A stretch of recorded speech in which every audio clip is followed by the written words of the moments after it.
نحمده ونصلي على رسوله الكريم اما بعد فاعوذ بالله من الشيطان الرجيم بسم الله الرحمن الرحيم رب اشرح لي صدري ويسر لي امري واحلل عقدة من لساني يفقهوا قولي۔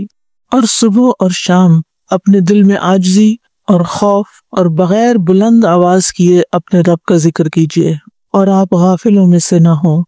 بے شک وہ فرشتے جو آپ کے رب کے پاس ہیں وہ اس کی عبادت سے تکبر نہیں کرتے، اور وہ اسی کی تسبیح کرتے ہیں اور وہ اسی کو سجدہ کرتے ہیں۔ ان آیات میں اللہ سبحانہ تعالیٰ نے اپنے پیغمبر محمد صلی اللہ علیہ وسلم کو خطاب کر کے ارشاد فرمایا کہ خشوع اور تواضع رکھتے ہوئے عاجزی اور انکساری کے ساتھ اپنے دل میں اپنے رب کا ذکر کریں، اور اگر اس کو بلند آواز سے پکاریں تو میانہ روی سے پکاریں، بہت اونچا نہ بولیں اور بہت دھیما بھی نہیں بلکہ درمیانے انداز میں۔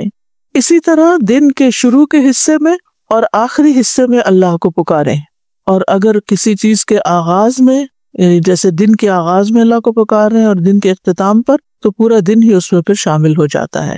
اور آپ ان لوگوں میں سے نہ ہو جائیں جو اللہ کے ذکر سے غفلت کرتے ہیں اور باقی تمام کاموں میں مصروف ہو کر اللہ کے ذکر کو چھوڑ دیتے ہیں، یعنی دنیا میں مشغول ہو کر اللہ کے ذکر کو بھول جاتے ہیں، ایسے لوگوں میں آپ شامل نہ ہوں۔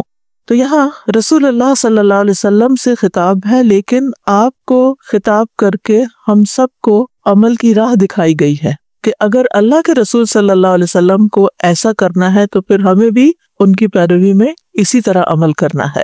یعنی اہل ایمان کو تبعاً یعنی اتباع میں حکم یہی دیا گیا ہے کہ وہ نہایت اخلاص کے ساتھ اپنے رب کا ذکر کیا کریں، اپنے رب کو پکارا کریں، اپنے رب سے دعائیں مانگا کریں، کیونکہ دعا ذکر ہی کی ایک قسم ہے۔ اور یہاں پر تضرع کا لفظ استعمال ہوا ہے۔ تضرع کہتے ہیں عاجزی کو، خشوع کرنے کو، اور خیفہ کا مطلب ہے ڈرنا، یعنی اللہ سے ڈرتے ہوئے خلوص کے ساتھ گڑ گڑا کر عاجزی کے ساتھ ہمبل ہو کر اپنی اوقات کو اپنے ذہن میں رکھتے ہوئے اللہ تعالیٰ کو یاد کیا جائے۔ اور وذکر، ذکر کی 3 قسمیں ہوتی ہیں، ایک دل سے ذکر ہوتا ہے، اور دوسرا زبان سے ذکر ہوتا ہے، اور تیسرا حضور قلبی کے ساتھ زبان سے ذکر، یعنی ایک ذکر صرف دل میں آپ اللہ کو یاد کر رہے ہیں، زبان نہیں ہل رہی، دوسرے میں صرف زبان ہل رہی ہے، دل کہیں اور لگا ہوا ہے، اور تیسرا جو افضل ترین ذکر ہے وہ دل بھی حاضر ہے اور زبان بھی مشغول ہے۔ وَدُونَ الْجَهْرِ مِنَ الْقَوْلِ، یعنی بات کو دھیما رکھتے ہو۔ جہر کہتے بہت اونچی آواز میں بات کرنا، یعنی چیخ چلا کے نہیں پکارو، یعنی یا تو دل میں پکارو، دل ہی دل میں یاد کرو، اور اگر زبان کو استعمال کرنا ہے تو دھیمے انداز میں۔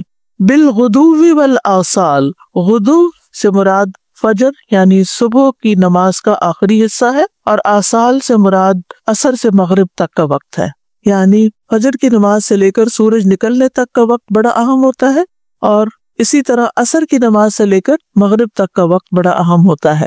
تو اس سے مراد یہ دونوں مخصوص اوقات بھی ہو سکتے ہیں، اور ان اوقات کی نمازیں بھی مراد ہیں۔ اور اسی طرح صبح و شام محاورتاً بھی استعمال ہوتا ہے، صبح و شام اللہ کا ذکر کرو، کیا مطلب ہوتا ہے؟ یعنی ہر وقت اللہ کا ذکر کرو۔ وَلَا تَكُن مِّنَ الْغَافِلِينَ، اور غافلوں میں شامل نہ ہو، کیونکہ غفلت اللہ تعالیٰ کو بھولنے کا نام ہے، اللہ سبحانہ تعالیٰ کی طرف سے اعراض کرنے کا نام ہے۔ تو جو لوگ غافل ہو گئے اور صرف دنیا میں مشغول ہو گئے وہ خسارے میں پڑ گئے اور ناکام ہو گئے۔ غفلت دنیا کے کاموں میں ہو وہ بھی نقصان دیتی ہے۔ مثلاً آپ نے دودھ بوائل کرنے کے لیے رکھا اور اس سے غافل ہو گئے، کیا ہوا؟ گر گیا۔ صرف گر نہیں گیا، اگر زیادہ غافل ہو گئے تو پین بھی جل گیا، چولہا بھی خراب ہو گیا۔ ہاتھ میں کیا آیا؟ اگر چائے پکانے کے لیے گرم کر رہے تھے تو چائے بھی ادھوری رہ گئی۔ اور یہ ایکسپیرینس میرے خیال ہم میں سے ہر ایک نے کسی نہ کسی شکل میں کیا ہے کہ غفلت کا نتیجہ کیا ہوا۔ اسی طرح آپ نے پودے لگائے اور ان سے غافل ہو گئے، پانی دینا بھول گئے تو کیا ہوا؟ پودے جل گئے۔ تو جس بھی چیز سے انسان غافل ہوتا ہے پھر اس کا انجام نقصان ہی ہوتا ہے، خسارہ ہوتا ہے۔ تھوڑی غفلت تھوڑا نقصان، زیادہ غفلت زیادہ نقصان۔ اور اگر دنیا کے معاملات میں انسان غفلت کر کے نقصان اٹھاتا ہے تو سوچئے اللہ کے ذکر سے، اللہ کی یاد سے غافل ہو کر کتنا بڑا نقصان کرتا ہے۔ اس لیے ہم سب کو الرٹ رہنے کی ضرورت ہے۔ اس آیت میں بنیادی طور پر ذکر کے کچھ آداب بتائے گئے ہیں کہ کس طرح ذکر کرنا چاہیے، اور اس میں سب سے زیادہ جو اہم چیز ہے وہ اخلاص ہے، کہ عمل کو یعنی جو کہا نا دون الجہر، اونچا اونچا نہیں کرو، دکھا کے نہیں کرو. تو جب انسان کوئی کام چھپا کے کرتا ہے تو اس میں اخلاص زیادہ ہوتا ہے. جب اس کی شہرت کر دیتا ہے تو پھر وہ سب کی نظروں میں آ جاتا ہے اور انسان کی بھی بعض اوقات نیت خراب ہو جاتی ہے. اور دوسرا یہ کہ عاجزی کے انداز پر ہو، یعنی مانگنے والا ہمیشہ عاجز ہوتا ہے. تو جب اللہ تعالیٰ کی ہم عبادت کریں اس وقت بھی خشوع، اور جب اللہ تعالیٰ سے کچھ دعا کریں تو اس وقت تو بہت ہی عاجزی کی ضرورت ہے کہ ہم محتاج ہیں، ہم مسکین ہیں، ہم ضرورت مند ہیں. ضرورت مند سر چڑھ کے نہیں بولتا، ضرورت مند چیختا چلاتا نہیں ہے، بلکہ جس سے اس کی ضرورت ہوتی ہے اس کے سامنے اس کی آواز بھی نہیں نکلتی، اس کے لیے بولنا بھی مشکل ہو جاتا ہے. تو مراد یہ کہ خوف اور خشیت کی حالت میں، یعنی خیفہ بھی ہے اس میں اور عاجزی بھی ہے، دونوں چیزوں کا کمبینیشن ہونا چاہیے کہ پتہ نہیں میرا یہ اس انداز سے مانگنا اللہ تعالیٰ کو پسند بھی ہے یا نہیں، پتہ نہیں میری دعا قبول ہوتی بھی ہے یا نہیں، یعنی یہ ڈر بھی دل میں ہونا چاہیے. اور ویسے بھی اللہ تعالیٰ سے ڈرتے ہی رہنا چاہیے کہ اللہ بڑا ہے اور ہم چھوٹے ہیں. جس کو ہم بڑا مانتے ہیں اس کا ایک قدرتی طور پر ہمارے دل میں رعب یا خوف بھی ہوتا ہے. اور پھر یہاں واضح طور پر بتا دیا کہ بہت زیادہ اونچی آواز میں چلا چلا کے ذکر نہیں ہونا چاہیے. تو ہمارے معاشرے میں ذکر کی وہ قسمیں جو رائج ہیں جس میں ایک طوفان اٹھا لیا جاتا ہے سر پہ اور اتنا زور زور سے چلایا جاتا ہے اور پھر کورس کی شکل میں مل کے کچھ الفاظ ریپیٹ کرتے ہیں لوگ، تو یہ سنت سے ثابت نہیں اور قرآن کی بھی تعلیم کے خلاف ہے. اس سے بچنا چاہیے. اور پھر یہ کہ ذکر کی اعلیٰ قسم اختیار کرنی چاہیے اور وہ ہے دل اور زبان دونوں کا استعمال، اور کبھی غفلت اختیار نہیں کرنی چاہیے. جہاں تک آواز کو بلند کرنے کا تعلق ہے تو اس میں ہم دیکھتے ہیں سنت سے جو ہمیں بات پتہ چلتی ہے. ابو موسیٰ اشعری کہتے ہیں کہ ایک سفر میں ہم رسول اللہ صلی اللہ علیہ وسلم کے ساتھ تھے. جب ہم کسی وادی میں اترتے تو لا الہ الا اللہ اور اللہ اکبر کہتے اور ہماری آواز بلند ہو جاتی. اب ظاہر ہے زیادہ سارے لوگ ہوں اور مل کے جب آواز بلند کرے تو وہ زیادہ ہو جائے گی. اس پر نبی صلی اللہ علیہ وسلم نے فرمایا لوگوں اپنی جانوں پہ رحم کرو، کیونکہ تم کسی بہرے یا غائب کو نہیں پکار رہے بلکہ وہ تو تمہارے ساتھ ہے، بے شک وہ تو بہت سننے والا اور بہت قریب ہے. انہ سمیع قریب. تو اتنا زور سے چلانے کی ضرورت نہیں ہے. پھر اسی طرح دل کی حاضری کیوں ضروری ہے؟ رسول اللہ صلی اللہ علیہ وسلم نے فرمایا قبولیت کے یقین کے ساتھ دعا مانگا کرو اور جان لو کہ بے شک اللہ غافل اور لہو و لعب میں مشغول دل کی دعا قبول نہیں کرتا. یعنی دل کسی اور ہی خیال میں ہے اور زبان سے صرف چند الفاظ دہرانے تو درست نہیں. اور جہاں تک یقین کا تعلق ہے اور اعتماد کا تعلق ہے تو نبی صلی اللہ علیہ وسلم نے فرمایا کوئی شخص اس طرح دعا نہ کرے کہ کہے کہ اللہ اگر تو چاہے تو میری بخشش کر دے، نہیں چاہے تو نہ صحیح، اگر چاہے تو مجھ پہ رحم کر، چاہے تو مجھے روزی دے. ظاہر اللہ چاہے گا تو دے گا، لیکن ہم تو پورے یقین سے مانگے نا. فرمایا بلکہ پختگی کے ساتھ سوال کرنا چاہیے کیونکہ اللہ جو چاہتا ہے وہی کرتا ہے، کوئی اس پر جبر نہیں کر سکتا، زبردستی نہیں کر سکتا. ہم زبردستی اللہ سے اپنا کام نہیں نکلوا سکتے. تو ہمیں عاجزی اور خوف کے ساتھ پکارتے ہوئے اس امید کے ساتھ رہنا چاہیے کہ اللہ تعالیٰ دعا سننے والا ہے. پھر فرمایا ان الذین عند ربک لا یستکبرون عن عبادتہ ویسبحونہ ولہ یسجدون. یہاں فرشتوں کی صفات بتائی جا رہی ہیں. جب اللہ سبحانہ وتعالیٰ نے بندوں کو کثرت کے ساتھ ذکر کا حکم دیا تو پھر اس کے بعد فرشتوں کی مثال پیش کی کہ وہ کیسی عبادت کرتے ہیں، وہ کیسا ذکر کرتے ہیں. اور جب کسی کا نمونہ ہمارے سامنے آتا ہے نا تو ہمارے اندر دیکھ کے یا سن کے اس کے بارے میں ایک شوق پیدا ہوتا ہے کہ اچھا اللہ تعالیٰ ان کی تعریف کر رہے ہیں اور ان کا وصف بیان کر رہے ہیں تو ہمیں بھی اپنے اندر ایسا ہی وصف لانا چاہیے تاکہ ہم بھی اللہ تعالیٰ کے پسندیدہ ہوں. تو یوں اللہ تعالیٰ نے فرشتوں کا حال بیان کر کے ہمیں ترغیب دلائی ہے. نمبر 1، فرشتے کیا کرتے ہیں کہ اللہ کے پاس جتنے فرشتے ہیں وہ تکبر نہیں کرتے، ان کے اندر کوئی تکبر نہیں. رائی کے دانے برابر تکبر بھی انسان کے لیے خطرناک ہے. پھر یہ لا یستکبرون عن عبادتہ، محض تکبر نہیں بلکہ اس کی عبادت میں آر محسوس نہیں کرتے، تکبر نہیں کرتے، یعنی ہر وقت عبادت میں لگے رہتے ہیں. وَيُسَبِّحُونَهُ، اور اس کی تسبیح اور اس کی پاکی بیان کرتے ہیں. تسبیح کا لفظ تو ہم بہت بولتے ہیں لیکن ہمیں یہ سمجھ نہیں آتی کہ تسبیح ہے کیا چیز. تسبیح ہوتی ہے اللہ سبحانہ وتعالیٰ کو ہر عیب اور نقص کمی سے پاک قرار دینا. اور وہ بحمدہ ہی اگر ہو، جیسے عام طور پہ ہم پڑھتے ہیں سبحان اللہ و بحمدہ، تو صرف عیب اور نقص کی نفی کرنا مراد نہیں بلکہ اس کی اچھی صفات پر اس کی تعریف بھی کرنا. وَلَهُ يَسْجُدُونَ، اور وہ اسی کو سجدہ کرتے ہیں. یوں نہیں کہا وَيَسْجُدُونَهُ، بلکہ فرمایا وَلَهُ يَسْجُدُونَ، صرف اسی کو ہی سجدہ کرتے ہیں. يُسَبِّحُونَهُ وَلَهُ يَسْجُدُونَ، دونوں میں فرق ہے. تو یہاں ان فرشتوں کی بات ہو رہی ہے جو عند ربک ہے، ملائے اعلیٰ جن کو کہتے ہیں، بلند فرشتوں کی مجلس، یعنی اللہ تعالیٰ کے پاس رہنے والے. اس کا یہ مطلب نہیں کہ نعوذ باللہ عرش پر ساتھ ہی ہوتے ہیں کہیں، یہ نہیں مطلب تقرب حاصل ہے ان کو، اللہ کے قریب ہیں جو. اور پھر یہ ہے کہ وہاں پر وہ پوری توجہ کے ساتھ اور محبت کے ساتھ اللہ کی عبادت، تسبیح اور سجدوں میں لگے رہتے ہیں. یعنی عبادت میں بھی سجدہ ہوتا ہے، لیکن اس کے علاوہ بھی اگر سجدے کا لفظ آیا ہے تو پھر اس کا کیا مطلب ہے کہ اللہ کے احکامات کے آگے جھکے رہتے ہیں، عاجزی اختیار کرتے ہیں. اور اس آیت پر سجدہ تلاوت بھی ہے. بہتر یہ ہے کہ اپنی اپنی کرسی پر بیٹھے بیٹھے یہی فری سجدہ کر لیں. میں ذرا نیچے ہو جاتی تاکہ میں آپ کے سامنے نہ ہوں. تو ان آیات سے یہ بات پتہ چلتی ہے کہ اللہ کی یاد سے غافل نہیں ہونا چاہیے. اللہ کو یاد نہ کرنا، اللہ کا ذکر نہ کرنا، اللہ سے دعا نہ کرنا تکبر کی علامت ہے. بعض لوگ کہتے ہیں اللہ کو نہیں پتا ہمیں کیا ضرورت ہے، وہ خود ہی دے دے گا، مانگتے نہیں. یہ تکبر کی انڈیکیشن ہے کہ ان کے اندر اپنی بڑائی کا احساس ہے. بعضوں کا انسان کہتا ہے نا جاؤ فلاں سے معافی مانگ لو، میں نہیں مانگتی معافی، مجھے نہیں سوری کرنی. یہ کیا چیز ہے؟ یہ رویہ کیا ہے؟ تکبر کا رویہ ہے. ایک عاجزی والا انسان ایسی باتیں نہیں کرتا. تو علماء کہتے ہیں کہ اللہ کی یاد سے غافل ہونا، غافل رہنا، اللہ سے دعا نہ کرنا، یہ بھی تکبر کی علامت ہے. تو جو اللہ سبحانہ تعالیٰ کا جتنا زیادہ قرب چاہتا ہے کہ مجھے اللہ کا قرب نصیب ہو، جیسے حضرت آسیہ نے کہا تھا رب ابن لی عندک بیتا فی الجنہ، تو پھر وہ ہر لمحے اللہ کو یاد کرتے رہتے ہیں. یعنی کبھی دل میں، کبھی زبان سے، کبھی دل اور زبان دونوں کے ساتھ، اور کبھی اگر موقع نہیں تو صرف زبان سے بھی. یعنی ٹھیک ہے کم درجے کا ذکر ہے لیکن ذکر تو ہے نا. زبان کچھ اور تو نہیں بول رہی، اسی کا نام لے رہی ہے یا اسی کا کلام پڑھ رہی ہے یا اسی کی تسبیح کر رہی ہے.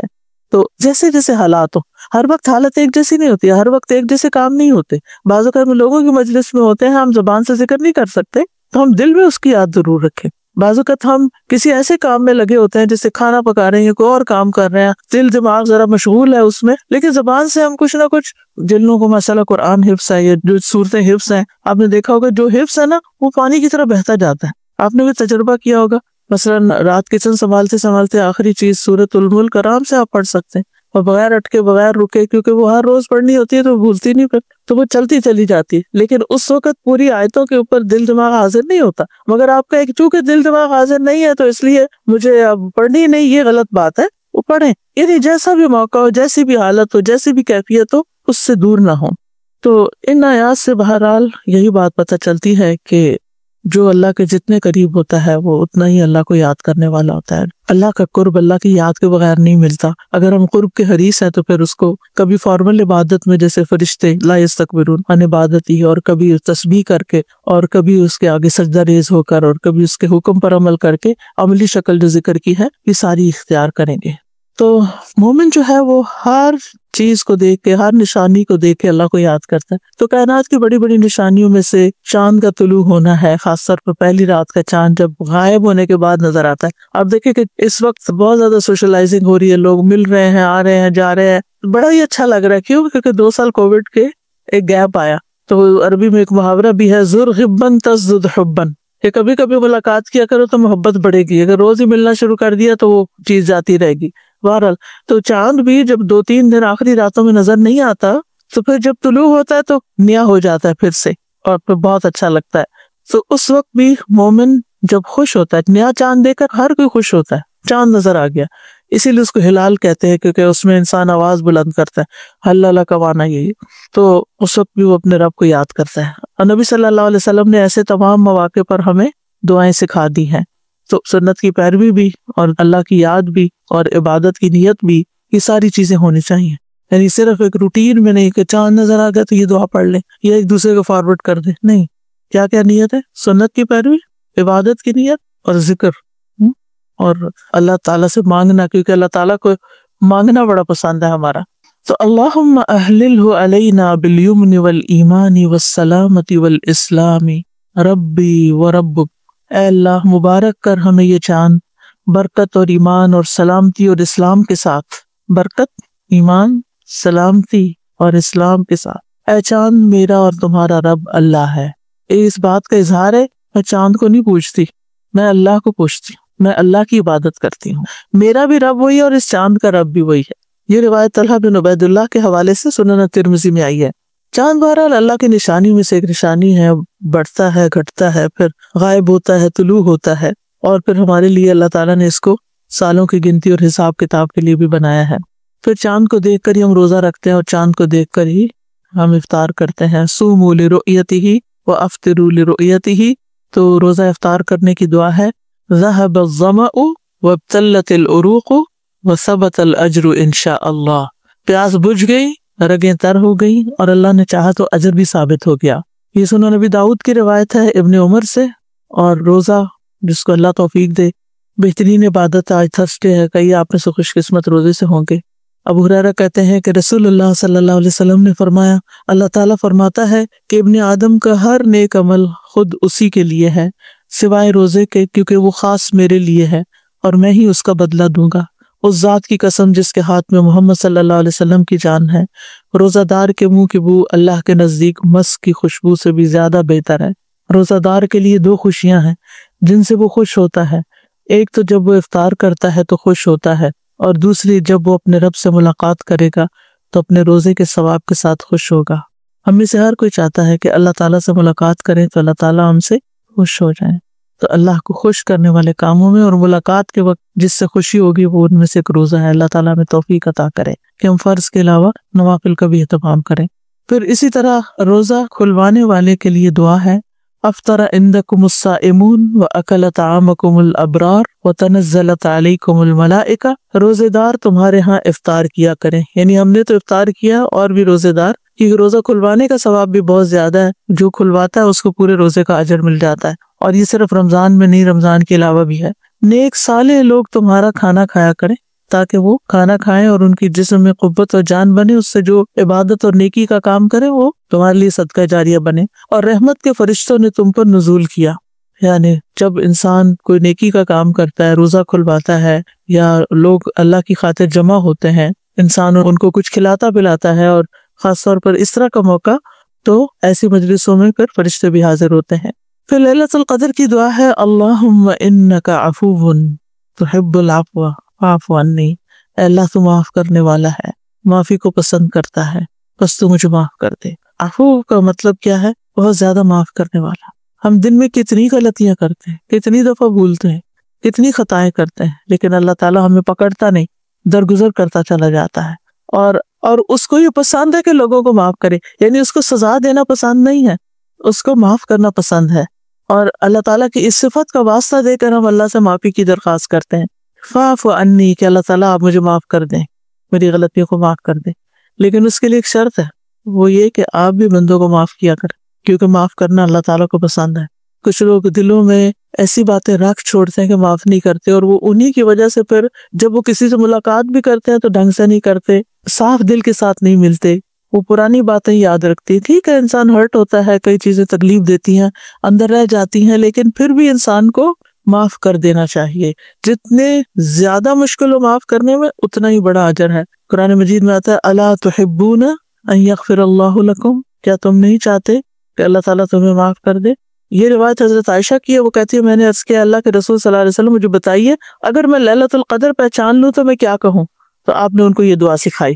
اس سے یہ پتہ چلتا ہے کہ انتہائی قبولیت کے مواقع پر اس کو پڑھنا چاہیے۔ لیلۃ القدر کی دعا تو ہے ہی، لیکن اس کا یہ مطلب نہیں کہ اس کے علاوہ کہیں نہیں پڑھ سکتے۔ آپ سجدے میں پڑھ سکتے ہیں، آپ اذان اور اقامت کے بیچ میں پڑھ سکتے ہیں، آپ تہجد کے وقت پڑھ سکتے ہیں، آپ ہر جمعے پہ پڑھ سکتے ہیں، یعنی یہ ان دعاؤں میں سے ہے جو بڑی ہی اہمیت کی حامل ہے۔ اور لیلۃ القدر تو آپ کو معلوم ہے کہ جو اس رات کی خیر سے محروم رہا وہ ہر خیر سے محروم رہا۔ پھر اس کے بعد سجدہ تلاوت کی دعائیں، سجد وجہی للذی خلقہ وشق سمعہ وبصرہ بحولہ وقوتہ، میرا چہرہ اس ذات کے لیے سجدہ ریز ہے جس نے اس کو پیدا کیا، یعنی یہ چہرہ اللہ کے آگے کیوں جھکے؟ کیونکہ اللہ ہی نے تو اس کو بنایا ہے، اور اپنی طاقت اور اپنی قوت سے اس کی سماعت اور اس کی بصارت بنائی۔ سبحان اللہ، کس طرح آنکھیں لگائیں، کس طرح یہ ایک پوری سخت ہڈی کے اندر سے پراپر اتنی ہی شیپ کے خال رکھے، اور ان کے اندر اتنی نازک نازک آنکھیں سما دی، اور پھر کان سائڈ پر رکھے کیونکہ ہر طرف کی آوازیں ہم نے سننی ہوتی ہیں، اگر صرف سامنے ہوتے تو پیچھے کی آواز سننا کتنا مشکل ہوتا۔ ابھی ہوتا ہے نا کہ اسپیکر کو اگر ایک طرف کا رخ دے دیں تو دوسری طرف آواز نہیں جاتی. تو بہرحال اللہ سبحانہ تعالیٰ نے اپنی خاص رحمت سے ہمیں یہ جسم عطا کیا ہے، لہٰذا شکرانے کے طور پر، یعنی سجدے کو اور نماز کو احسان جتا کے نہیں بلکہ شکر ادا کرنے کے طور پر ادا کریں.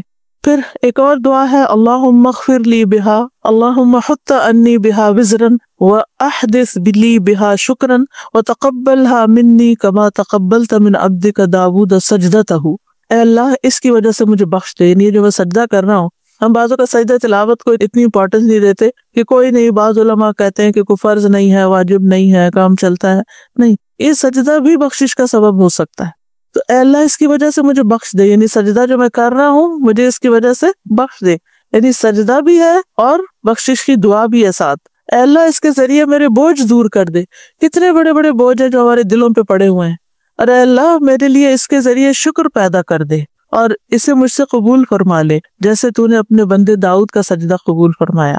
اور یہ دعا جو ہے یہ حضرت ابو سعید خدری نے خواب میں سنی تھی ایک درخت سے. وہ کہتے ہیں کہ میں نے خواب میں دیکھا گویا میں ایک درخت کے نیچے ہوں اور درخت سورۃ صاد پڑھ رہا ہے. جب وہ آیت سجدہ پر آیا تو اس نے سجدہ کیا اور اپنے سجدے میں یہی دعا پڑھی. تو میں صبح رسول اللہ صلی اللہ علیہ وسلم کے پاس گیا اور آپ کو اس کی خبر دی. آپ نے فرمایا، اے ابو سعید تم نے بھی سجدہ کیا تھا؟ میں نے کہا نہیں. آپ نے فرمایا کہ تم درخت کی نسبت سجدہ کرنے کے زیادہ مستحق تھے. وہ تو درخت ہے، تم انسان ہو، تمہیں تو ضرور سجدہ کرنا چاہیے. اسی لیے جب ہم سجدہ تلاوت آیت سنتے بھی ہیں تو بھی ہم سجدہ کرتے ہیں. پھر آپ صلی اللہ علیہ وسلم نے سورۃ صاد کی تلاوت فرمائی. جب آپ سجدے کی آیت پر آئے تو آپ نے سجدے میں یہی دعا پڑھی جو اس درخت نے پڑھی تھی. تو بہرحال بہت ہی خوبصورت دعا ہے یہ، اگر یاد ہو جائے تو بہت اچھا ہے. اور سجدہ جو ہے یہ رب کے قرب کا ذریعہ ہے. رسول اللہ صلی اللہ علیہ وسلم نے فرمایا، سجدہ کرتے ہوئے بندہ اپنے رب کے سب سے زیادہ قریب ہوتا ہے، بس سجدوں میں کثرت کے ساتھ دعا کیا کرو. تو نماز کے سجدے میں انسان مسنون دعاؤں کے علاوہ بھی دعائیں پڑھ سکتا ہے، اور سجدہ تلاوت میں ان میں سے کوئی بھی دعا انسان پڑھ سکتا ہے. شیخ ابن عثیمین سے پوچھا گیا، کیا سجدہ تلاوت کی کوئی مخصوص دعا ہے؟ تو انہوں نے جواب دیا، سجدہ تلاوت دوسرے سجدوں کی طرح ہی ہے. اور نبی صلی اللہ علیہ وسلم نے اللہ کے اس فرمان سبح اسم ربک الاعلی کے بارے میں فرمایا کہ اسے اپنے سجدوں میں پڑھا کرو، یعنی سبحان ربی الاعلی. وہ کہتے ہیں کہ اس پر ہم کہتے ہیں کہ انسان جب سجدہ تلاوت کرے تو وہ یہ دعائیں پڑھ سکتا ہے، سبحان ربی الاعلی، سبحانک اللہم ربنا وبحمدک اللہم اغفر لی، اور اللہم لک سجدت وبک آمنت ولک اسلمت، سجد وجہی للذی خلقہ وصورہ وشق سمعہ وبصرہ بحولہ وقوتہ. اے اللہ میں نے تیرے لیے سجدہ کیا، میں تجھ پر ایمان لایا، میں تیرا فرما بردار ہوا، اور میرے چہرے نے اس ذات کو سجدہ کیا جس نے اس کو پیدا کیا، اسے شکل دی، اس میں کان اور آنکھیں بنائیں. بڑی برکتوں والا ہے اللہ جو بہترین پیدا کرنے والا ہے.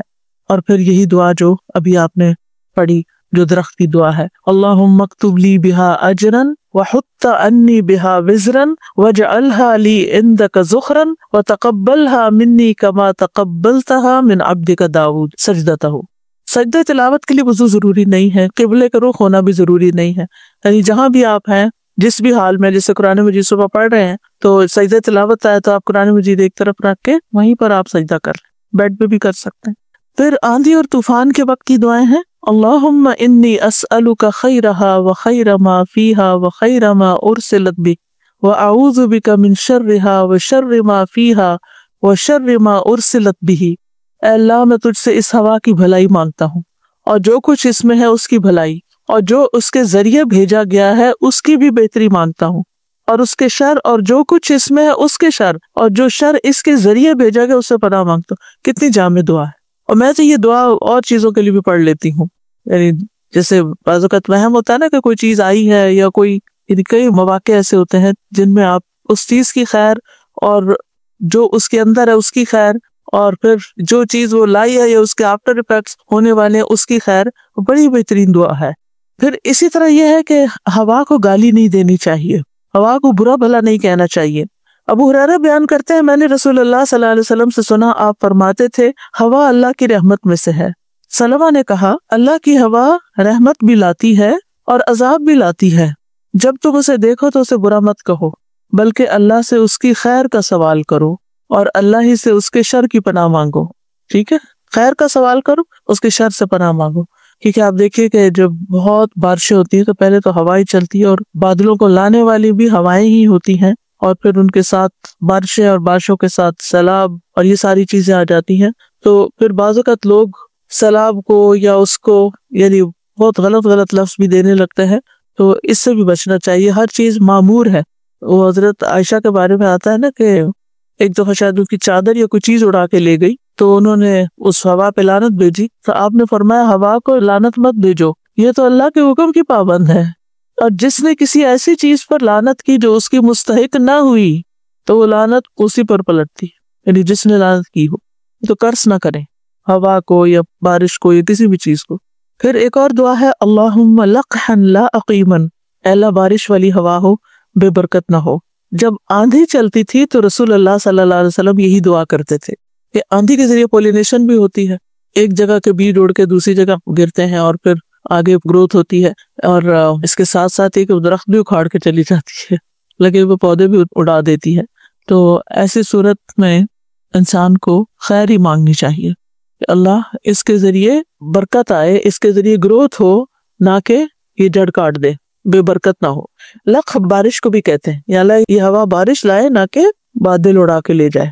پھر بجلی کی کڑک سن کے تسبیح کرنی چاہیے. سبحان الذی یسبح الرعد بحمدہ والملائکۃ من خیفتہ، پاک ہے وہ ذات کہ بادل کی گرج جس کی حمد کے ساتھ اس کی تسبیح کرتی ہے اور فرشتے بھی اس کے خوف سے تسبیح کرتے ہیں.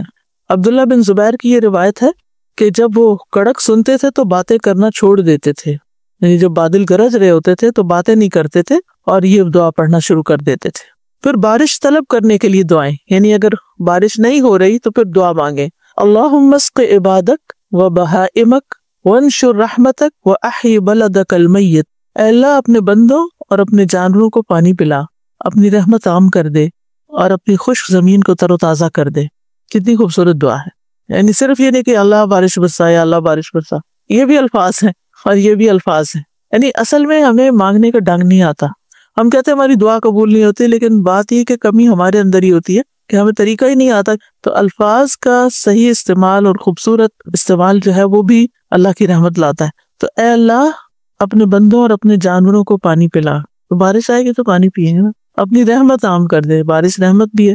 اپنی خشک زمین کو تر و تازہ، زمین کی بھی خیر خواہی اور بندوں کی بھی اور جانوروں کی بھی، سب کو. اپنی بات کوئی نہیں کی کہ اللہ ہمیں پانی پلا، باقی سب کی خیر چاہیے. تو آپ سب کی خیر چاہے، خیر آپ کی طرف لازمی پلٹے گی. سب کی خیر میں ہماری خیر ہے کیونکہ ہم اس کا حصہ ہیں. اگر ہم نعمتوں کو ابیوز کرتے ہیں تو وہ دراصل اپنے آپ کے لیے مصیبت کھڑی کر رہے ہیں. نبی صلی اللہ علیہ وسلم جب بارش کے لیے دعا کرتے تو یہ الفاظ استعمال کرتے تھے. پھر ایک اور دعا ہے اللہم اسقنا اللہم اسقنا اللہم اسقنا، اے اللہ ہم پر بارش برسا، ہمیں سیراب کر دے. اے اللہ ہم پر بارش برسا، اے اللہ ہم پر بارش برسا. انس بن مالک کہتے ہیں کہ ایک آدمی جمعے کے دن مسجد نبوی میں اس دروازے سے داخل ہوا جو ممبر کے بالکل سامنے تھا، جبکہ رسول اللہ صلی اللہ علیہ وسلم کھڑے ہو کر خطبہ دے رہے تھے. تو وہ رسول اللہ صلی اللہ علیہ وسلم کے سامنے آ کر کھڑا ہو گیا، کہنے لگا اللہ کے رسول صلی اللہ علیہ وسلم، مال مویشی ہلاک ہو گئے، راستے ٹوٹ پھوٹ گئے، آپ اللہ سے دعا کریں کہ اللہ تعالیٰ بارش برسائے. تو رسول اللہ صلی اللہ علیہ وسلم نے ہاتھ اٹھا کر دیر اینڈ دین یہ دعا مانگی تھی، اللہم اسقنا اللہم اسقنا.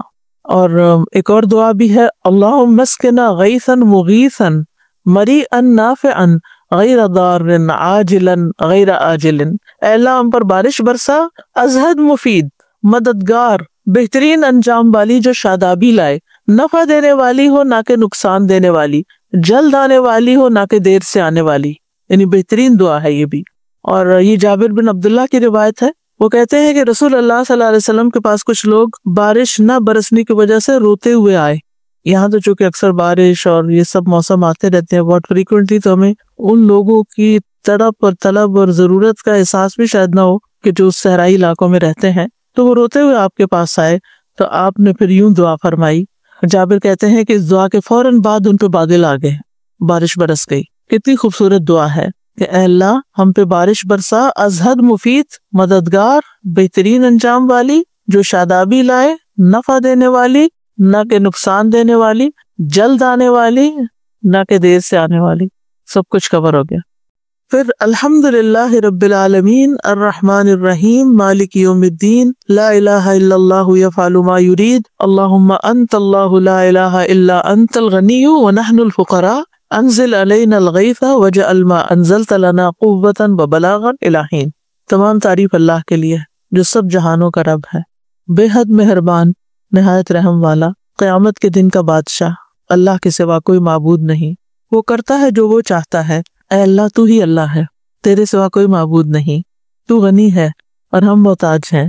ہم پہ بارش برسا، اور جو تو برسائے اسے ایک مدت تک ہمارے لیے قوت اور مقاصد کے حصول کا ذریعہ بنا، یعنی جو بارش آئے وہ دیر تک فائدہ پہنچائے، صرف آنے جانے والی نہ ہو۔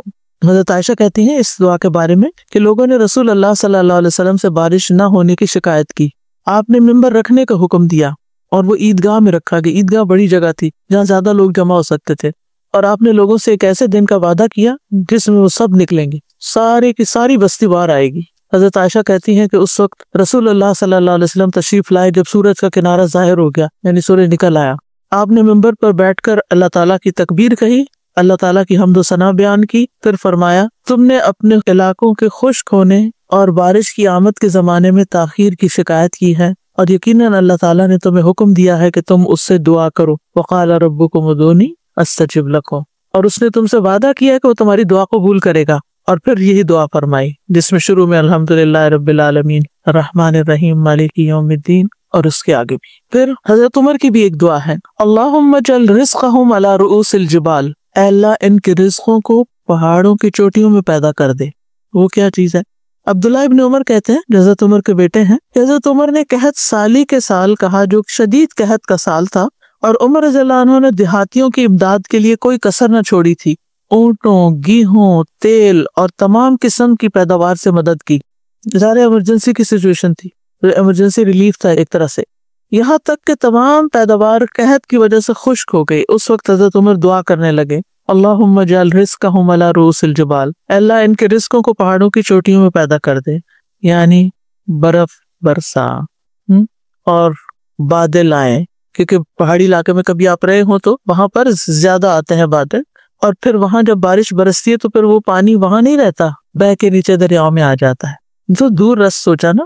راوی کہتے ہیں تو اللہ سبحانہ تعالیٰ نے ان کی اور تمام مسلمانوں کی دعا قبول کر لی۔ جب پانی برسا تو حضرت عمر نے کہا الحمدللہ، اللہ کی قسم اگر وہ اس آفت کو دور نہ کرتا، یعنی اللہ تعالیٰ یہ قحط دور نہ کرتا، تو میں ہر کھاتے پیتے مسلمان گھرانے میں ان کے گھر والوں کی تعداد کے برابر محتاجوں کو بٹھا دیتا۔ جتنی غذا کی مقدار پر ایک شخص آرام سے رہتا ہے، اتنی مقدار میں 2 لوگ ہلاکت سے محفوظ ہو سکتے ہیں، یعنی سارے غریبوں کو امیروں پہ بانٹ دیتا کہ خود بھی کھائیں ان کو بھی کھلائیں۔ کیسی کیسی تدبیریں کرتے تھے تاکہ یہ لوگ ہلاکت سے بچ جائیں۔ ذرا کھانا پینا جو ہے وہ انسان کی بنیادی ضرورت ہے۔ بارش برس رہی ہو تو دعا کرنی چاہیے، ویسے تو اس وقت دعا قبول ہوتی ہے، کوئی بھی دعا کر سکتا ہے، لیکن اللہم صیبا نافعا، اے اللہ نفع والی بارش برسا۔ حضرت عائشہ کہتی ہیں کہ رسول اللہ صلی اللہ علیہ وسلم آسمان کے کسی سمت جب بادل دیکھتے، یعنی بادل آ رہے ہیں، تو اپنا کام کاج چھوڑ دیتے، چاہے وہ نماز ہی کیوں نہ ہو۔ یہ نہیں کہ نماز پڑھنا چھوڑ دیتے، جب بادل آ رہے ہیں نماز روک کے، یعنی جیسے فرض پڑھ لی ہیں تو ابھی باقی سنت نفل وغیرہ پڑھنے ہیں تو پھر یہ دعا شروع کر دیتے، اللہم انی اعوذ بک من شرھا، اے اللہ میں اس کے شر سے تیری پناہ لیتا ہوں، کیونکہ اس کا شر دیکھ رہے ہیں نا آپ، بارشی کا شر جو سیلاب کی شکل میں پاکستان پہ مسلط ہے۔ اور اگر بارش برسنے لگتی تو کہتے اللہم صیبا ہنیئا، اے اللہ خوب برسنے والی نفع آور اور مبارک بارش ہو۔ پھر شادی کے موقع پر نئے جوڑے کے لیے دعائیں ہیں، بارک اللہ لک و بارک علیک و جمع بینکما فی خیر، اللہ تمہیں برکت دے، تم پر اپنی برکت نازل فرمائے اور تم دونوں کو خیر کے ساتھ اکٹھا رکھے۔ ابو ہریرہ کہتے ہیں کہ رسول اللہ صلی اللہ علیہ وسلم جب کسی کو اس کی شادی کی مبارکباد دیتے تو اس طرح فرماتے تھے۔ پھر ایک اور دعا بھی ہے، اللہم بارک لہم و بارک علیہم، اللہم بارک لہم و بارک علیہم، اللہ انہیں برکت دے اور ان پر برکت نازل فرما دے۔ عقیل بن ابی طالب کی روایت ہے، انہوں نے قبیلہ بنو جشم کی ایک خاتون سے شادی کی، لوگوں نے مبارک کے طور پر کہا بالرفاء والبنین، تمہاری آپس میں موافقت بھی ہو اور تمہیں بیٹے نصیب ہوں، جیسے عام طور پر ہمارے ہاں بھی ایسی دعائیں دی جاتی ہیں۔ عقیل رضی اللہ عنہ نے کہا اس طرح نہ کہو، بلکہ ایسے کہو جیسے رسول اللہ صلی اللہ علیہ وسلم نے فرمایا اللہم بارک لہم و بارک علیہم، اس میں سب کچھ آ جاتا ہے، موافقت، بچے، سب نعمتیں زندگی کی۔ پھر ازدواجی تعلق کے وقت کی دعا ہے، بسم اللہ اللہم جنبنا الشیطان و جنب الشیطان ما رزقتنا، اللہ کے نام سے، یعنی اس وقت بھی اللہ کو نہیں بھولنا، اے اللہ ہمیں شیطان سے دور رکھ اور شیطان کو اس سے دور رکھ جو تو ہمیں عنایت فرمائے، یعنی ہماری اگر اس ملاپ سے اولاد تو ہمیں عطا کر، تو اس اولاد کو شیطان سے دور رکھنا، شیطان سے بچا لینا۔ ابن عباس کہتے ہیں نبی صلی اللہ علیہ وسلم نے فرمایا جب تم میں سے کوئی اپنی اہلیہ سے مباشرت کا ارادہ کرے تو یہ دعا پڑھ لے، اگر ان میں اس باری میں بچہ مقدر ہوا تو شیطان اسے کبھی نقصان نہیں پہنچا سکتا، یعنی شیطان کے پندے سے بچ جائے گا۔ لیکن عام طور پر ہم بہت سے مواقع پر غافل ہو جاتے ہیں، جبکہ رسول اللہ صلی اللہ علیہ وسلم نے کوئی موقع ایسا نہیں چھوڑا کہ جس کے متعلق دعا نہ سکھائی ہو، کہ اللہ کی مدد کے ساتھ، اللہ کے ذکر کے ساتھ۔ پھر بچے کی ولادت کے موقع پر دعا ہے اللہم بارک لہو، اے اللہ اس کو برکت دے۔ ابو موسیٰ اشعری کہتے ہیں کہ میرے ہاں لڑکا پیدا ہوا تو میں اسے لے کر نبی صلی اللہ علیہ وسلم کی خدمت میں حاضر ہوا، آپ نے اس کا نام ابراہیم رکھا اور کھجور کو چبا کر اس کی گھٹی دی، نیز اس کے لیے خیر و برکت کی دعا فرمائی، پھر وہ مجھے دے دیا، اور یہ ابو موسیٰ کے سب سے بڑے لڑکے تھے۔ ابو ایوب السختیانی جب کسی کو بچے کی مبارک دیتے تو کہتے جعلہ اللہ مبارکن علیک و علی امت محمد، اللہ اس کو تم پر اور امت محمد پر مبارک بنائے، یعنی تمہارے گھر کے لیے بھی مبارک ہو اور پوری امت کے لیے مبارک ہو۔ اس کے علاوہ بھی دعائیں ہیں اس میں جو نبی صلی اللہ علیہ وسلم سے ثابت تو نہیں ہے، لیکن ویسے اچھی خوبصورت دعائیں ہیں، آپ کو معلوم ہونی چاہیے، جیسے اللہم انبتہ نباتا حسنا واجعلہ قرۃ عین لوالدیہ واحفظہ وبارک لنا فیہ واجعلہ من اہل الصلاح والتقوی۔ اس کا مطلب ہے کہ اللہ اس کی بہترین پرورش کرنا اور اس کو اپنے والدین کے لیے آنکھوں کی ٹھنڈک بنانا، اس کی حفاظت کرنا، اس میں ہمارے لیے برکت رکھ دینا اور اس کو اہل الصلاح اور تقوی والوں میں شامل کر لینا۔ پھر نئی سواری اور نیا خادم آنے پر دعا ہے۔ پہلے زمانے میں تو گھوڑے اونٹ وغیرہ ہی ہوتے تھے نا، لیکن ابھی اگر کار لیں یا کوئی بھی چیز سواری کے لیے، اللہم انی اسألک خیرہا وخیر ما جبلتہا علیہ واعوذ بک من شرہا ومن شر ما جبلتہا علیہ۔ اے اللہ میں اس کی خیر کا سوال کرتا ہوں اور اس خیر کا جس پر تو نے اس کو پیدا کیا، اور اس کے شر سے تیری پناہ مانگتا ہوں اور اس شر سے جس پر تو نے اس کو پیدا کیا۔ نبی صلی اللہ علیہ وسلم نے فرمایا جب تم میں سے کوئی کسی عورت سے شادی کرے یا کوئی خادم خریدے یا جب کوئی اونٹ خریدے تو اس کے کوہان کی چوٹی کو پکڑ کر اس طرح دعا کرے۔ بعض لوگ تو اس کو بڑا مائنڈ کرتے ہیں کہ بیوی کو خادم کے برابر قرار دیا، یہ مقصد نہیں ہے۔ اب ایک تو یہ تھا کہ شوہر کو حکم دیتے نبی صلی اللہ علیہ وسلم کہ وہ بیوی کے حق میں دعا کرے، اور ایک یہ کہ بیوی جو ہے وہ شوہر کے لیے دعا کرتی۔ تو عام طور پر اس وقت یعنی کہ جب لڑکے اور لڑکی کی پہلی ملاقات ہوتی ہے شادی کے بعد، تو ایسی ذمہ داری مرد کو دی گئی ہے تاکہ کانفیڈنس کے ساتھ وہ کر سکے۔ بعض اوقات خواتین گھبراتی ہیں۔ نئے گھر میں داخل ہونے کی دعا، ویسے تو آپ کہیں بھی داخل ہوں، کہیں بھی جائیں، وہاں پر آپ یہ پڑھ سکتے ہیں، لیکن اگر خاص طور پر نیا گھر لیا آپ نے یا رینٹ پر بھی نئی جگہ جا رہے ہیں، ربی انزلنی منزلا مبارکا وانت خیر المنزلین، اے میرے رب مجھے بابرکت جگہ پر اتارنا اور تو اتارنے والوں میں سب سے بہترین ہے۔ سلف صالحین سے مروی ہے کہ وہ اس دعا کو گھر میں داخل ہوتے وقت، مسجد میں داخل ہوتے وقت اور کسی مجلس میں حاضر ہوتے وقت پڑھا کرتے تھے۔ بینک گئے ہیں، کسی اسکول گئے ہیں، کسی بھی جگہ گئے ہیں، آپ اس کو پڑھ سکتے ہیں۔ حضرت علی رضی اللہ عنہ سے مروی ہے کہ جب وہ مسجد میں داخل ہوتے تو یہ دعا پڑھا کرتے تھے، ربی انزلنی منزلا مبارکا وانت خیر المنزلین۔ ایک اور دعا بھی ہے، ربی ادخلنی مدخل صدق واخرجنی مخرج صدق واجعل لی من لدنک سلطانا نصیرا۔ کسی جگہ رکنے کا ارادہ ہو، اعوذ بکلمات اللہ التامات من شر ما خلق، اللہ کے تمام کلمات کے ساتھ میں پناہ لیتا ہوں ہر اس چیز کے شر سے جو اس نے پیدا کی۔ اس دعا کا فائدہ یہ ہے کہ اگر کسی جگہ انسان پڑاؤ کرتے ہوئے اس کو پڑھتا ہے تو وہاں کی کوئی چیز اس کو نقصان نہیں دے گی یہاں تک کہ وہ اس جگہ سے چلا جائے۔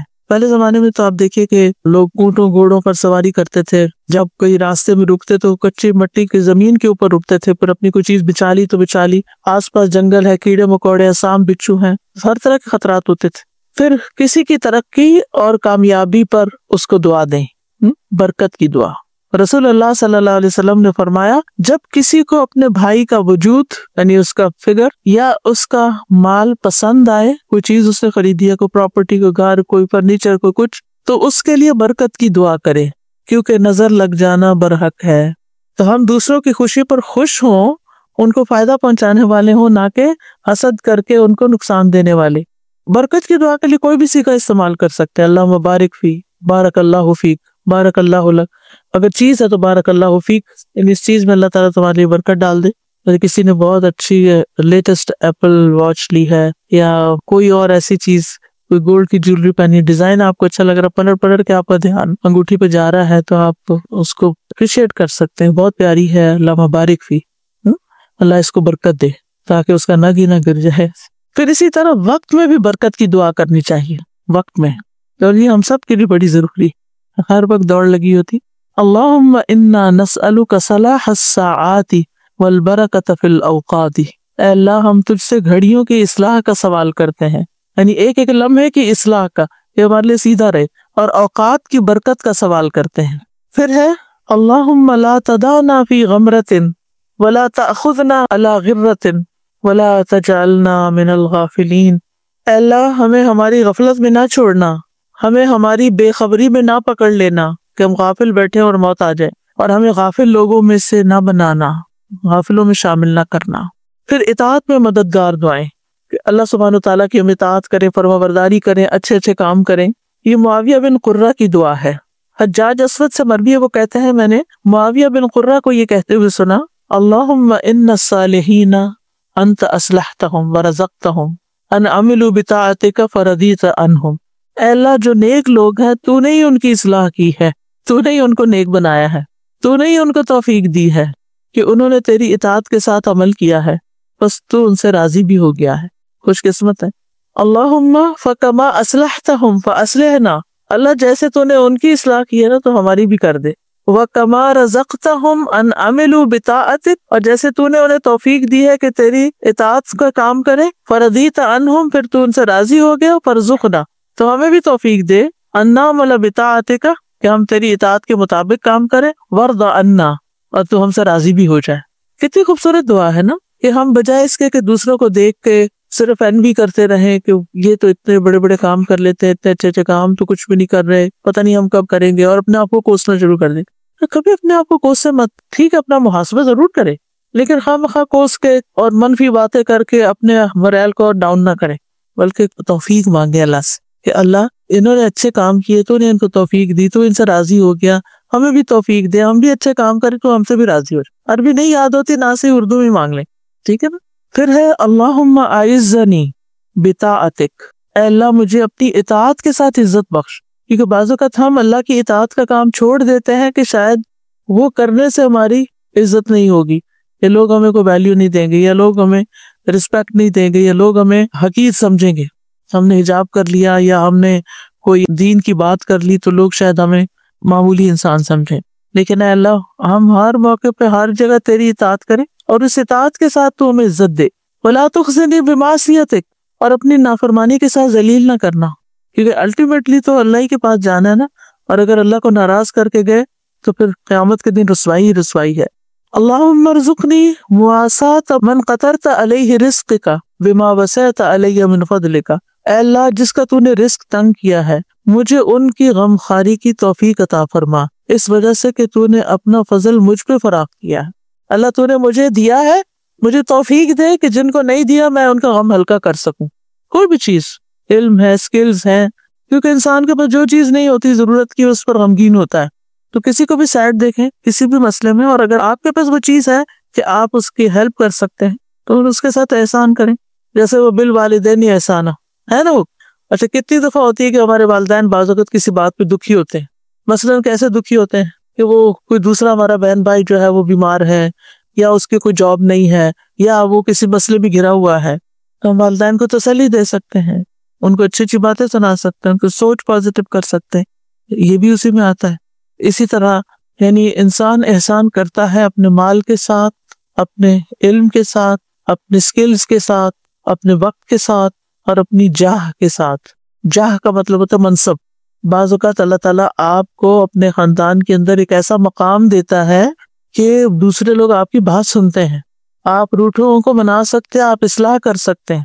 نہیں ہوتا نا خاندان کے کچھ لوگ ایسے تو ان کا ایک روب ہوتا ہے، اگر آپ ان میں سے ایک ہیں کہ آپ کو بڑی آپا سمجھ کے یا خالہ ماسی سمجھ کے اگر آپ کی کوئی بات سننے کو تیار ہے تو آپ اپنا وہ جو ایک منصب ہے یا اپنا ایک مقام جو ہے اس کو استعمال کرتے ہوئے دوسروں کے کام آئے، یعنی اس میں بھی بخل نہیں کرنی چاہیے کہ اگر آپ کسی کی کوئی ہیلپ کر سکیں۔ ابو معاویہ کہتے ہیں میں نے سعید بن اسلم کو یہ حدیث بیان کی، یہ جعفر بن محمد کی دعا میں سے ہے، تو انہوں نے کہا یہ معزز لوگوں کی دعا ہے۔ پھر ہے ایک اور دعا اشفنی من النوم بالیسیر وجعل سحری فی طاعتک، اے اللہ مجھے تھوڑی نیند کے ساتھ تسلی اور اطمینان عطا فرما۔ تھوڑا سا سونا بھی کافی ہو، کیونکہ پھر ہم اپنے اوپر ترس کھاتے رہتے، آج نیند کم ہو، آج دیر سے سوئے، آج جلدی اٹھ گئے، آج نیند نہیں پوری ہوئی۔ اور پھر ہر کام کے اندر وہ ایک عجیب سی چیز رہتی ہے، آج سوئے نہیں نا اس لیے چہرہ اترا ہوا، آج سوئے نہیں اس لیے یہ نہیں کام ہو سکا، آج سوئے نہیں تو۔ بہرحال ابراہیم سے مروی ہے کہ حمام بن منبہ اپنے سجدے میں یہ دعا کیا کرتے تھے، یا اللہ مجھے تھوڑی نیند کے ساتھ تسلی اور اطمینان عطا فرما، یعنی مجھے تھوڑی نیند کافی ہو جائے اور میری بیداری کی حالت کو اپنی اطاعت میں لگا دو، جتنی دیر میں جاگوں میں تیری فرما برداری کرتا رہوں۔ وہ کہتے ہیں کہ وہ تھوڑی ہی دیر سویا کرتے تھے اور بیٹھے بیٹھے ہی بس سوتے تھے اور پھر جاگ کر اپنے کام کیا کرتے تھے۔ اصل میں دعاؤں کی وجہ سے تقدیر بدل جاتی ہے، دعاؤں کی وجہ سے انسان کی ساری زندگی تبدیل ہو جاتی ہے۔ ہم اس کو معمولی چیز سمجھتے ہیں، ہم یقین کے ساتھ نہیں کرتے، ہمارا طریقہ ٹھیک نہیں ہوتا، ورنہ اللہ تعالیٰ کے خزانوں میں کمی نہیں ہے، وہ سب کچھ دے سکتا ہے۔ اصل میں جو کچھ کرنے والے ہیں نا، جو زندگی کی قیمت سمجھتے ہیں، وہ زیادہ سونے کو بھی باعث نقصان سمجھتے ہیں۔ وہ کہتے ہیں کہ وقت ضائع ہوا ہے، اور ہوتا ہے، سستی اور غفلت چاہتی ہے اس سے۔ آپ دعا کرتی ہیں کہ تھوڑے کھانے سے پیٹ بھر جائے اور تھوڑی نیند سے تھکاوٹ اتر جائے، ویری گڈ، بہت اچھی دعا ہے۔ پھر فہم القرآن میں مددگار دعائیں، ربی زدنی علما، اے میرے رب میرے علم میں اضافہ فرما، رب اشرح لی صدری، اے میرے رب میرے لیے میرا سینہ کھول دے، اللہم یا معلم ابراہیم علمنی و یا مفہم سلیمان فہمنی، اے ابراہیم علیہ السلام کو تعلیم دینے والے رب مجھے بھی تعلیم دے، اور اے سلیمان علیہ السلام کو فہم عطا کرنے والے رب مجھے فہم عطا کر۔ ابن تیمیہ رحمہ اللہ کو جب کوئی مسئلہ مشکل ہو جاتا، یعنی کوئی چیز سمجھنا مشکل ہو جاتی، تو وہ ان الفاظ میں دعا کیا کرتے تھے، یعنی سبق مشکل ہے، کانسیپٹ سمجھ نہیں آیا، یاد نہیں ہو رہا سبق، پھر نیک ساتھی پانے کی دعا، چاہے شادی کے لیے ہو، چاہے دوست ہو، چاہے نیبرز ہو، کچھ بھی۔ اللہم ارزقنی جلیسا صالحا، اے اللہ مجھے اچھا رفیق عطا کر، جن کے ساتھ میں بیٹھوں وہ صالح لوگ ہوں۔ علقمہ کہتے ہیں کہ جب میں شام آیا تو میں نے 2 رکعت نماز پڑھی اور یہ دعا کی، اے اللہ مجھے کوئی نیک ساتھی عطا فرما۔ پھر میں کچھ لوگوں کے پاس آیا اور ان کی مجلس میں بیٹھ گیا، تھوڑی ہی دیر کے بعد ایک بزرگ آئے اور میرے پاس بیٹھ گئے۔ میں نے پوچھا یہ بزرگ کون ہے؟ لوگوں نے بتایا یہ ابو درداء رضی اللہ عنہ ہے۔ اس پر میں نے عرض کیا میں نے اللہ سے دعا کی تھی کہ کوئی نیک ساتھی مجھے عطا کر، تو اللہ تعالیٰ نے آپ کو مجھے عطا کر دیا۔ ایک صحابی سے ملاقات ہو جانا کوئی معمولی شرف نہیں۔ پھر برے پڑوسی سے بچنے کی دعا، اللہم انی اعوذ بک من جار السوء فی دار المقامہ فإن جار البادیۃ یتحول، اے اللہ میں اپنی مستقل رہائش کے برے پڑوسی سے تیری پناہ چاہتا ہوں، کیونکہ خیمہ نشین کا پڑوسی تو ادھر ادھر منتقل ہو جاتا ہے۔ یعنی جو صحرا میں آپ کیمپنگ پہ گئے ہیں اور اگر آپ کے ساتھ کسی نے کیمپ لگایا اپنا، تو تنگ بھی ہیں آپ ان سے، 2 دن بعد چل ہی جانا ہے۔ لیکن اگر آپ نے پرماننٹ گھر کہیں خریدا ہے یا گھر کے اندر آپ کے لوگ رہ رہے ہیں ساتھ اور ان سے کوئی تکلیف ہے تو بڑی مشکل ہو جاتی ہے۔ چھینک کے وقت کی دعا ہے الحمدللہ علی کل حال۔ ابو ہریرہ کہتے ہیں نبی صلی اللہ علیہ وسلم نے فرمایا جب تم میں سے کسی کو چھینک آئے تو چاہیے کہ کہے الحمدللہ علی کل حال، ہر حال میں اللہ کی تعریف ہے۔ یہ سنن نبی داؤد کی روایت ہے۔ خالی الحمدللہ بھی کہا جا سکتا ہے لیکن یہ بھی ساتھ کہے تو اچھا ہے۔ اور اس کے بھائی یا ساتھی کو چاہیے کہ یرحمک اللہ کہے، اللہ تم پر رحم فرمائے۔ اور پھر جسے چھینک آئے ہو وہ کہے یہدیکم اللہ ویصلح بالکم، اللہ تمہیں ہدایت دے اور تمہارے احوال درست کر دے۔ اپنی تعریف سننے پر اللہم لا تؤاخذنی بما یقولون واغفر لی ما لا یعلمون، اے اللہ جو لوگ میرے بارے میں کہتے ہیں اس کا مجھ سے مواخذہ نہ کرنا، یعنی میری پکڑ نہ کرنا اگر وہ میرے بارے میں کوئی ایگزیجریشن کرتے ہیں یا ایسی تعریف کرتے ہیں جس کا میں قابل نہیں ہوں، اور جو میری کوتاہیاں یہ جانتے نہیں اس پر میری مغفرت کر دیں۔ بہت ضروری دعا ہے یہ بھی۔ نبی صلی اللہ علیہ وسلم کے صحابہ میں سے جب کسی کو پاک باز قرار دیا جاتا تو وہ یہی دعا پڑھتے، یہ صحیح الادب المفرد میں آتی ہے دعا۔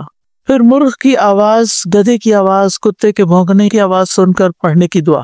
نبی صلی اللہ علیہ وسلم نے فرمایا جب مرغ کی بانگ سنو تو اللہ سے اس کا فضل مانگو کیونکہ اس نے فرشتے کو دیکھا ہے، اور جب گدھے کی آواز سنو تو شیطان سے اللہ کی پناہ مانگو کیونکہ اس نے شیطان کو دیکھا ہے۔ کتے کے بھونکنے پر تعوذ پڑھنا چاہیے۔ رسول اللہ صلی اللہ علیہ وسلم نے فرمایا جب تم رات کو کتے کے بھونکنے یا گدھے کے ہینگنے کی آواز سنو تو اللہ کی پناہ طلب کیا کرو کیونکہ جو کچھ وہ دیکھتے ہیں تم نہیں دیکھتے۔ پھر غصے کے وقت کیا پڑھنا چاہیے؟ اعوذ باللہ من الشیطان الرجیم۔ کیا مطلب ہے اس کا؟ پناہ لیتا ہوں اللہ کی شیطان مردود سے۔ اصل میں شیطان ہمارا دشمن ہے نا، ہر وقت اس کوشش میں لگا رہتا ہے کہ انسان کو بہکا کے سیدھے رستے سے ہٹا دے۔ تو شیطان سے بچنے کا طریقہ کیا بتایا گیا کہ جب کبھی کوئی شیطان کا وسوسہ آئے دل میں تو کیا پڑھیں؟ اعوذ باللہ من الشیطان الرجیم، اللہم انی اعوذ بک من ہمزات الشیاطین، یا رب اعوذ بک من ہمزات الشیاطین واعوذ بک رب ان یحضرون، اور پھر الحمدللہ الذی رد کیدہ الی الوسوسہ، ٹھیک ہے، اور 3 دفعہ یہ پڑھ کے اپنے دل پہ پھونکے اعوذ باللہ السمیع العلیم من الشیطان الرجیم من ہمزہ ونفخہ ونفثہ۔ اگر بہت وسوسے آتے ہیں تو اس کو معمول بنا لیجیے ہر نماز کے بعد پڑھ کے اپنے اوپر دم کرنے کا۔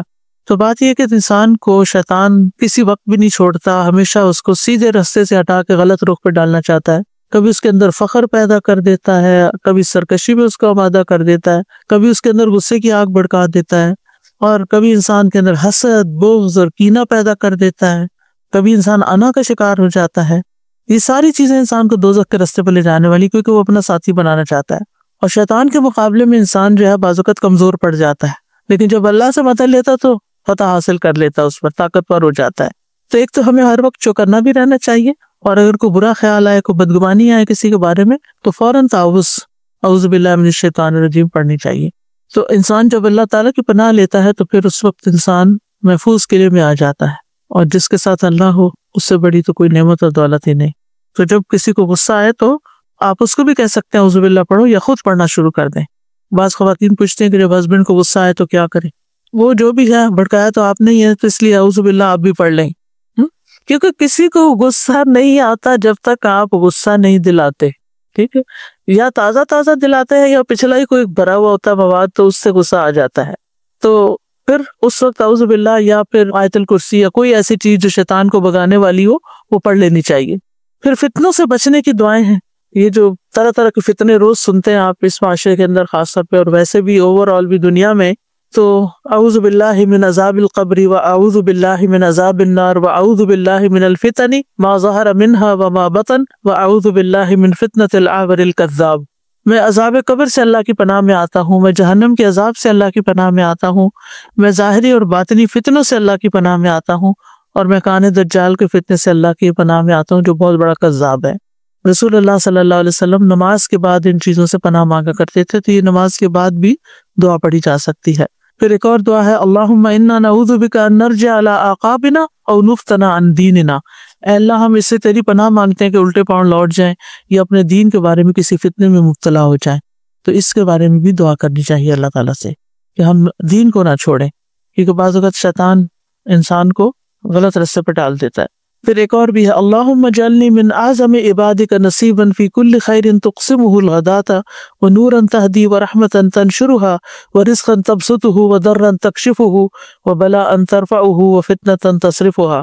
اے اللہ مجھے اپنے تمام بندوں سے زیادہ بڑے نصیبے والا بنا دے، ہر اس خیر میں جو آج صبح تو تقسیم کرے، اور وہ نور جو تو عطا کرے، اور وہ رحمت جس کو تو پھیلا دے، اور وہ رزق جس کو تو وسیع کر دے، اور وہ تکلیف جس کو تو دور کر دے، اور وہ آزمائش جس کو اٹھا کر تو ختم کر دے، اور وہ فتنہ جس کو تو پھیر دے۔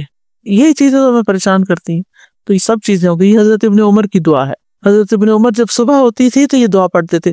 یہ دعائیں کچھ میں نے اس طرح کی بھی شامل کر دی جو نبی صلی اللہ علیہ وسلم کی نہیں، یہ بتانے کے لیے کہ جب ہم اپنے الفاظ میں بھی دعا مانگتے ہیں، یا کوئی اچھی دعا آپ کو مانگنی آتی ہے اور آپ کسی کو لکھ کے دے دیتے ہیں یا اس کو سکھا دیتے ہیں، چاہے وہ آپ کی اردو زبان میں کیوں نہ ہو، تو اس کی گنجائش موجود ہے۔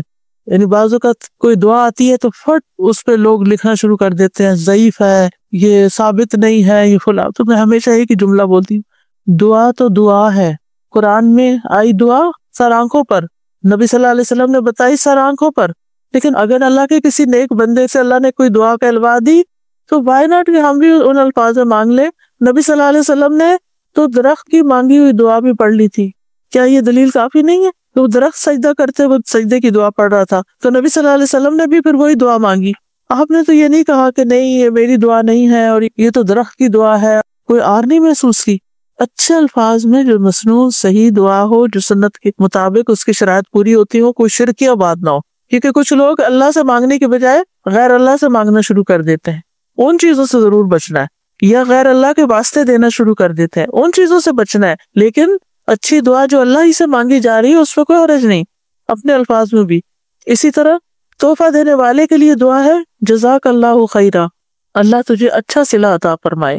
رسول اللہ صلی اللہ علیہ وسلم نے فرمایا جس کے ساتھ اچھا سلوک کیا گیا اور اس نے اس نیکی کرنے والے سے جزاک اللہ خیرہ کہا، تحقیق اس نے اس کی پوری تعریف کر دی، یعنی ایک طرح سے بدلہ دے دیا۔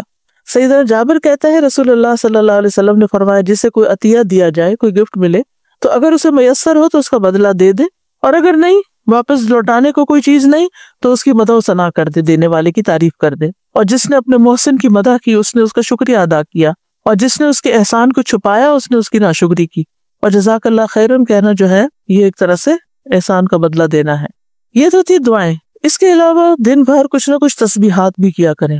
نبی صلی اللہ علیہ وسلم نے فرمایا صبح کو تم میں سے ہر شخص کے جوڑ پر صدقہ واجب ہو جاتا ہے۔ ایک دفعہ سبحان اللہ کہنا صدقہ ہے، الحمدللہ کہنا صدقہ ہے، لا الہ الا اللہ کہنا صدقہ ہے، اللہ اکبر کہنا صدقہ ہے، نیکی کی تلقین صدقہ ہے، برائی سے روکنا صدقہ ہے، اور ان ساری چیزوں کے بدلے میں 2 رکعت نماز چاشت سب چیزوں کا صدقہ ہے، سارے جوڑوں کا صدقہ ہے، اس کو کفایت کرتی ہے۔ اور رسول اللہ صلی اللہ علیہ وسلم دن میں کثرت سے پڑھتے تھے سبحان اللہ و بحمدہ استغفر اللہ و اتوب الیہ۔ جو دن میں 100 بار سبحان اللہ و بحمدہ پڑھے گا اس کے گناہ معاف کر دیے جائیں گے۔ لا الہ الا اللہ افضل ذکر ہے، ایک تسبیح اس کی کر لیں۔ پھر اسی طرح سبحان اللہ والحمد للہ ولا الہ الا اللہ واللہ اکبر۔ نبی صلی اللہ علیہ وسلم نے فرمایا 4 کلمات سب سے افضل ہیں، جس کلمے سے بھی شروع کرو کوئی حرج نہیں، چاہے پہلے الحمدللہ پڑھ لو یا اللہ اکبر یا سبحان اللہ، اٹس اوکے۔ پھر یہ گناہوں کو جھاڑنے والے کلمات ہیں الحمدللہ و سبحان اللہ ولا الہ الا اللہ واللہ اکبر۔ حدیث میں آتا ہے اس سے گناہ ایسے جھڑتے ہیں جیسے سوکھے درخت سے پتے جھڑتے ہیں۔ کہ لا حول ولا قوت الا باللہ کیا ہے؟ جنت کے خزانوں میں سے ایک خزانہ ہے۔ آپ نے فرمایا کیا میں تمہاری ایسے خزانے کی طرف رہنمائی نہ کروں؟ پھر میزان میں بھاری کلمات سبحان اللہ و بحمدہ سبحان اللہ العظیم، اور پھر ہے کفارہ مجلس کی دعا سبحانک اللہم و بحمدک اشہد ان لا الہ الا انت استغفرک و اتوب الیک۔ پاک ہے تو اے اللہ اور سب تعریف تیرے ہی لیے ہے، میں گواہی دیتا ہوں کہ تیرے سوا کوئی معبود نہیں، میں تجھ سے مغفرت چاہتا ہوں اور تیری طرف رجوع کرتا ہوں۔ رسول اللہ صلی اللہ علیہ وسلم نے فرمایا جو شخص کسی مجلس میں بیٹھے اور اس سے بہت سی لغو اور بےہودہ باتیں بھی ہو جائیں، وہ اپنی مجلس سے اٹھ جانے سے پہلے یہ پڑھ لے، یعنی یہ دعا پڑھ لے، تو اس کی اس مجلس میں ہونے والی لغزشیں معاف کر دی جاتی ہیں۔ ایک اور روایت میں آتا ہے حضرت عائشہ کہتی ہیں رسول اللہ صلی اللہ علیہ وسلم جب کسی مجلس میں بیٹھتے یا نماز ادا کرتے تو کچھ کلمات ادا فرماتے، تو عائشہ رضی اللہ عنہا نے آپ سے ان کلمات کے بارے میں پوچھا، تو آپ نے فرمایا اگر وہ اچھی بات کرے گا تو یہ کلمات قیامت تک کے لیے مہر بند ہو جائیں گے، یعنی ان پہ مہر لگ جائے گی۔ یعنی اس مجلس میں ہم نے جو کچھ پڑھا سنا آج تک جو کریم و مجیب سیریز میں، تو وہ کیا ہے؟ اچھی چیزوں کے اوپر مہر لگ جائے گی اور قیامت تک کے لیے اس کو کچھ چھیڑے گا نہیں۔ اور اگر بری بات کرے گا، یعنی بعض اوقات ہم کوئی ایسی بات بھی منہ سے نکال دیتے جو درست نہیں ہوتی، نکل جاتی منہ سے، تو پھر اس کے لیے یہ دعا کفارہ ہو جائے گی، اور وہ دعا ہے سبحانک اللہم و بحمدک لا الہ الا انت استغفرک و اتوب الیک۔ جزاکم اللہ خیرا۔ اللہ تعالیٰ ہماری ساری دعائیں قبول کرے۔ اس سیریز کو یہ قریب و مجیب کی میں نے اپنے لیے بہت ہی مفید پایا ہے، یعنی میں اپنے دل کے سکون اور اطمینان میں واضح فرق پاتی ہوں۔ تو میں آپ سے یہی کہوں گی کہ اگر آپ اس میں سے کچھ چیزیں یا تو کسی کے ساتھ مل کے سننا شروع کر دیں اور ڈسکس کریں، یا پھر یہ ہے کہ چھوٹی سی کلاس شروع کر لیں، اس میں سن لیں اور ایک دوسرے کو دعائیں سکھائیں۔ اور یہ تمام دعائیں جو ہے، جو دعائیں ایپ ہے، ایک تو ہے نا دعا کیجیے، اسی کا جو نیکسٹ ورژن ہے جس میں تمام چیزیں شامل کر دی گئی ہیں، یہ ساری دعائیں جتنی بھی پڑھائیں ساتھ ساتھ ان کو صاف کر کے اس کے اوپر اپلوڈ کر رہے ہیں، اور یہ پورے لیکچرز بھی اس ایپ میں موجود ہیں، ٹھیک ہے؟ تو اگر وہ ایپ آپ کے پاس ہے تو یہ پورا خزانہ آپ کو مل جائے گا، کہیں جانے کی ضرورت نہیں، ٹھیک ہے؟ انشاءاللہ کسی بھی مجلس سے، صرف دین کی مجلس کی دعا نہیں ہے، ہر مجلس کے لیے، کسی کھانے پہ گئے ہیں، کہیں بھی سب کے ساتھ بیٹھے ہیں، دعوتوں پہ تو بہت سخت ضرورت ہے، کیونکہ کچھ نہ کچھ منہ سے ایسی بات نکل جاتی نہیں۔ اس کے لیے ضروری نہیں کہ دھوپ بھی نکلی ہو، بارش جب بھی ہو رہی ہو تو دعا مانگ سکتے ہیں۔